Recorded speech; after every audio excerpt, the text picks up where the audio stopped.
నిలవని సాహస యోధుడివై పద తెరమరుగులో నిలవని వేకువ సూర్యుడివై పద ఏ చెట్టు గొంతు లేని జన సైనికుడై పద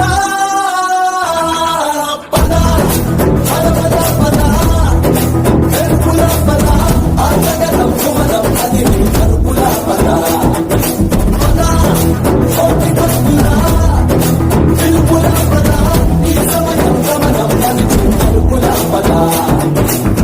రాహు పట్టిన పట్టొక సెకండ్ అఖండమైన లోక బాంధవుడు అసలే లేకుండా పోతాడా? మూర్ఖుడు గడియారంలో ముళ్ళు కదలనీయకుంటే ధనాగమనం అంతటితో తలకిందైపోతుందా? కుటిలాత్మల కూటమికి ఒక త్రుటి కాలం జయమొస్తే విశ్వ సృష్టి పరిణామం విచ్ఛిన్నమవుతుందా? ధనుజు లోకమేకంగా దారి కట్టంగా నిలుచుంటే నరజాతి ప్రస్థానం పరిసమాప్తమవుతుందా?